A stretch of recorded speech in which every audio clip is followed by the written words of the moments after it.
ये Protestant Bible है, इसके लिए इसके अंदर 66 बुक्स हैं। और ये Roman Catholics Bible Doue version है, इसके अंदर 66 नहीं है, इसके अंदर 73 बुक्स है, 73 किताबें हैं। ये बाइबल और ये बाइबल अलग अलग है। इसके अंदर 66 बुक्स है, 66 किताबें, इसके अंदर 73 किताबें, 73 बुक्स है। लेकिन ये बाइबल ये 66 नहीं है, 73 नहीं है, 81 बुक्स है। ये गुड न्यूज बाइबल 81 बुक्स है। ये लूथरन, एंग्लिकन, क्रिश्चियंस ये लोग इस्तेमाल करते हैं। ये 81 बुक्स है इसके अंदर। इस तरीके से एक बाइबल नहीं है, 73 बुक वाली बाइबल है, 66 बुक वाली बाइबल है, 81 बुक्स वाली बाइबल है। ग्रीक ऑर्थोडॉक्स चर्च की बाइबल में 78 बुक्स है। इथियोपियन चर्च के पास में 2 किस्म की बाइबल है, नैरोअर बाइबल 62 बुक्स है और ब्रॉडर बाइबल उसके अंदर 81 बुक्स है।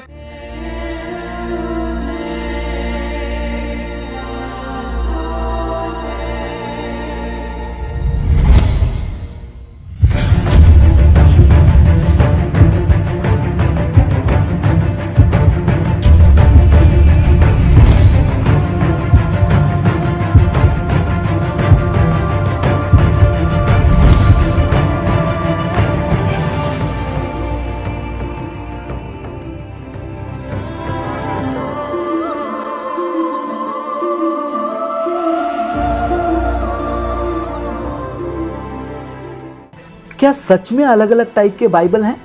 जवाब है हाँ। सुनकर आप शायद से शॉक हो गए होंगे और चौंक गए होंगे, कौन सा बाइबल सही है फिर? मेरे हाथ में जो बाइबल है वो, या फिर जैसे ये चाचा ने कहा उसमें से कोई एक सच्चा बाइबल है? स्वागत है रील्स के जवाब में, जहां पर इस उलझन का जवाब आपको इस वीडियो में मिल जाएगा। इस प्रश्न का उत्तर जानना हमारे लिए बहुत ज़रूरी है, क्योंकि एक नया विश्वासी हो, पुराना विश्वासी हो, उसके लिए ये बहुत बड़ा प्रश्न है। क्योंकि हम विश्वासियों के लिए बाइबल एक बुनियाद है। अगर बाइबल के प्रामाणिकता पे सवाल उठाकर बाइबल को ही गलत साबित कर दिया जाए तो बाइबल में लिखे हुए पन्नों को आप कैसे मानोगे, उसमें लिखे हुए बातों को आप कैसे मानोगे? अक्सर ये प्रश्न हमारे मुसलमान भाई लेकर आते हैं, क्योंकि वो चाहते हैं कि उनका कुरान अनोखा है ये साबित करें। उनका दावा होता है कि देखो तुम्हारे कैथलिक्स का अलग, प्रोटेस्टेंट का अलग, ऑर्थोडॉक्स का अलग, अलग अलग टाइप का बाइबल है, तो इसमें ओरिजिनलिटी आपको नहीं मिलेगी। हमारा देखो कुरान तो एक ही है, तो आप कुरान को फॉलो करना है। अब ये प्रश्न का उत्तर इस वीडियो में हम ज़रूर देखेंगे। इस प्रश्न का उत्तर जानने के लिए एक विश्वासी को बाइबल का एक बेसिक ऐतिहासिक जानकारी होना बहुत ज़रूरी है। कलीसिया में गया, प्रार्थना किया, ताली बजाया, उतना ही नहीं बल्कि हमारे हाथ में जो बाइबल है वो कैसे मिला, ये जानकारी भी हमारे लिए बहुत ज़रूरी है, ताकि ऐसे प्रश्नों का उत्तर हम देख सकें। अब बाइबल को लिखने वाले लेखकों की गिनती के बारे में आप बात करोगे तो लगभग 40 लेखकों ने अलग अलग समय काल में, अलग अलग स्थानों में और अलग अलग परिस्थिति में बाइबल के अलग अलग किताबों को लिखा। अब ये एक एक किताब कौन कौन से वर्ष में लिखे गए, उसको अगर मैं लाइन से 1, 2, 3 करके सेट करूं तो मुझे बाइबल का एक पूरा टाइमलाइन मिलता है, उत्पत्ति से लेकर प्रकाशित वाक्य तक। ऊपर ही ऊपर ये पूरे टाइमलाइन को या फिर बाइबल के सारे किताबों को 2 भागों में बांटा जाता है, विभाजित किया जाता है। एक पुराना नियम का भाग और एक नए नियम का भाग। ये दोनों भागों को अलग करने वाला एक मुख्य घटना या फिर एक मुख्य बिंदु है या पॉइंट है, वो है यीशु मसीह का जन्म। सरल भाषा में समझाने के लिए स्क्रीन पर एक चार्ट डाल रहा हूं, आप उसको ध्यान से देखिएगा। अब इस चार्ट में जो आप देख रहे हैं, आपको बाइबल के सारे किताबें लिखी हुई दिख रही हैं, उसमें वर्ष लिखा हुआ दिख रहा है। एक तरफ आप देखिए पुराने नियम के किताब दिख रहे हैं और एक तरफ आपको नए नियम के किताब दिख रहे हैं। ये दोनों को छोड़ दीजिए, सेंटर में देखिए जो 0 लिखा हुआ है, ये वो 0 है जो यीशु मसीह के जन्म को दर्शाता है। अब ये जो 0 है या फिर ये जो गैप है, पुराने नियम और नए नियम के बीच का जो गैप है, इसको थियोलॉजी में इंटरटेस्टामेंटल पीरियड कहा जाता है। बहुत ही सरल भाषा में आप जानना चाहते हैं, इंटरटेस्टामेंटल पीरियड का मतलब पुराने नियम के समय काल के और नए नियम के समय काल के बीच का समय काल। अब ये जो पुराने नियम का आखिरी किताब है मलाकी और नए नियम का पहला किताब है मत्ती, ये ऐसा नहीं कि एक दिन में खत्म हुआ और अगले दिन मत्ती ने भविष्यवाणी कर दी। ये दोनों किताबों के बीच में एक लंबा गैप है और ये गैप को समझने पर ऑटोमेटिकली आपको ये प्रश्न का उत्तर भी मिल जाएगा और आपको पता चल जाएगा कि कौन सा बाइबल को मुझे पढ़ना है और कौन से बाइबल को मुझे नहीं पढ़ना है।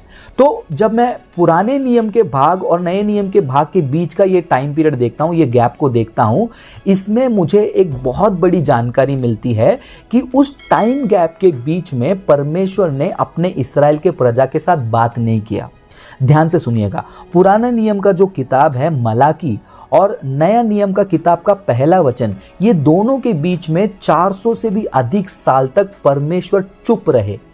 इस्राएल की प्रजा किस प्रकार परमेश्वर का आज्ञा का उल्लंघन करती थी, आपने पुराने नियम में पढ़ा होगा, और उस बात के कारण मलाकी के द्वारा वार्निंग देते हुए परमेश्वर ने 400 से भी अधिक साल तक अपने इस्राएल के लोगों से बात बिल्कुल नहीं किया।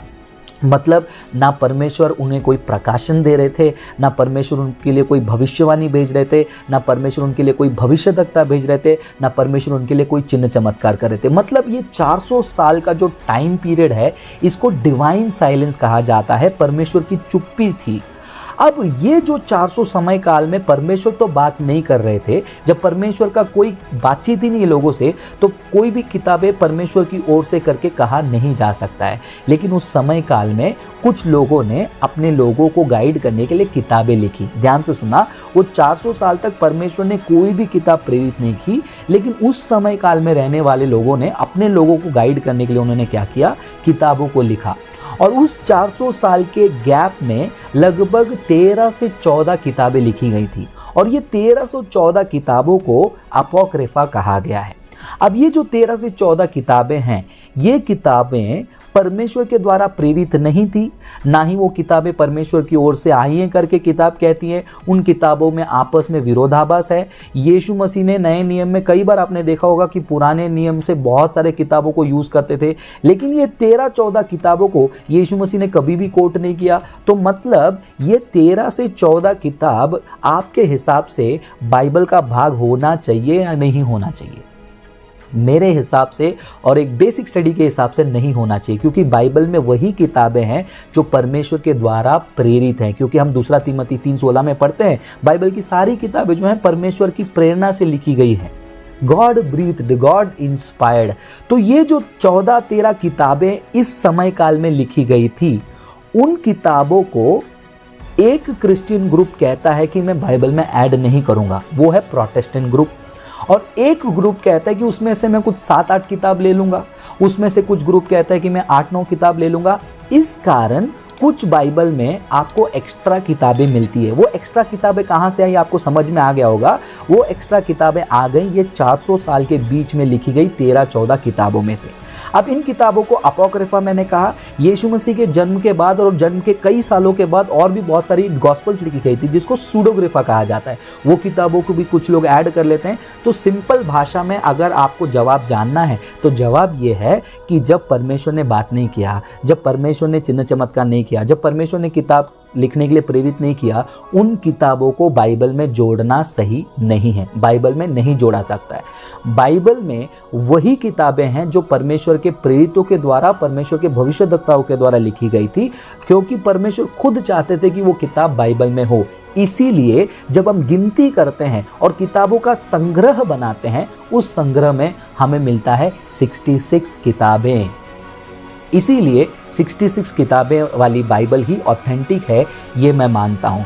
लेकिन बहुत सारे क्रिश्चियन सोचते होंगे कि ब्रदर ये तो बहुत शॉर्ट में बता दिया, वो 400 साल के गैप में क्या हुआ, उसका प्रूफ क्या है, ये सब हमको जानना है। इसके लिए जो है मैंने एक छोटा सा किताब लिखा था पिछले साल। इस किताब में लगभग 18 प्रश्नों का ऐसे ही उत्तर मैं सरल भाषा में पेश कर रहा हूँ। बाइबल किसने लिखा, कब लिखा, क्यों लिखा, कौन से समय काल में लिखा, क्या टाइम पीरियड था, और इस विषय में जो मैंने 400 साल के गैप के बारे में बोला, उसका जानकारी भी इस किताब में मैंने लिखा है। अगर आप विश्वास में नए हैं या फिर बाइबल को पहली बार पढ़ रहे हैं या फिर ज़्यादा बाइबल का कभी अध्ययन नहीं किया है, तो मैं आपको इनकरेज करूंगा कि ये किताब को आप खरीदिए। हिंदी और मराठी में उपलब्ध है। इस किताब को पढ़ने के बाद ऑटोमेटिकली आप ऐसे प्रश्नों का उत्तर दे देंगे। अगर आपने ये किताब एक बार पढ़ लिया, तो जो चाचा जी ने सवाल उठाया, उनके सवाल का जवाब आप खुद रील्स के जवाब के बिना खुद अपने घर बैठे सीख सकते हो और दूसरों को भी सिखा सकते हो। तो इसका जो खरीदने का जानकारी है, मैं डिस्क्रिप्शन में और कमेंट में मैं पिन कर देता हूँ, आप खरीद लेना जब आपको चाहिए।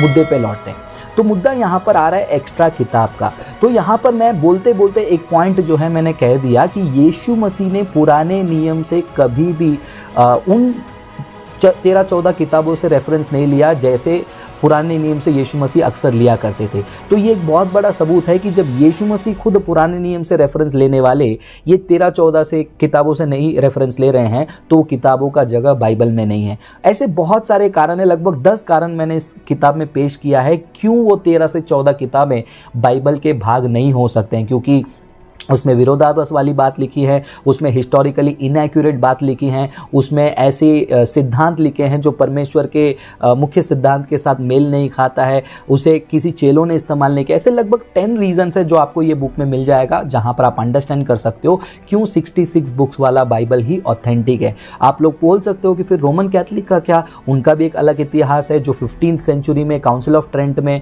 तो ये सारी जानकारी बोलते जाएंगे तो वीडियो लंबा हो जाएगा, इसलिए मैं वीडियो को यहाँ पर शॉर्ट में समाप्त करता हूँ ये कहकर, अगर आप विश्वास में हैं, अगर आप यीशु मसीह को फॉलो करते हैं, केवल प्रार्थना करके ताली बजाकर चर्च जाके आना काफ़ी नहीं है। आपके हाथ में बाइबल कैसे मिला वो जानिए, और बाइबल कैसे मिला वो जानने के लिए किताब आपको बहुत हेल्पफुल रहेगा। इसको मैं बेचकर प्रमोशन करने की कोशिश नहीं कर रहा हूँ, आपके सीख के लिए मैंने जो 10-12 साल तक बाइबल का स्टडी किया है, हिस्ट्री का स्टडी किया, उसका निचोड़ जो है मैं यहाँ पर पेश कर रहा हूँ। ऐसे ही आप भी बाइबल का अध्ययन करिए, आप भी हिस्ट्री को स्टडी करिए, ताकि ऐसे झूठे दावाओं को खंडन कर सकते हैं और अपने विश्वास का बचाव कर सकते हैं, विश्वास में दृढ़ रह सकते हैं और नए विश्वासियों को संभाल सकते हैं। ये वीडियो में अगर आपको कुछ सीखने मिला है तो प्लीज इस वीडियो को शेयर करिए। पहली बार आए हैं तो इस चैनल को सब्सक्राइब कर लीजिए। अगले रील्स के जवाब में मिलेंगे, तब तक प्रभु आप सभी को आशीष करे। स्टडी करें, अध्ययन करें और अपने विश्वास का बुनियाद बाइबल पे बांधे।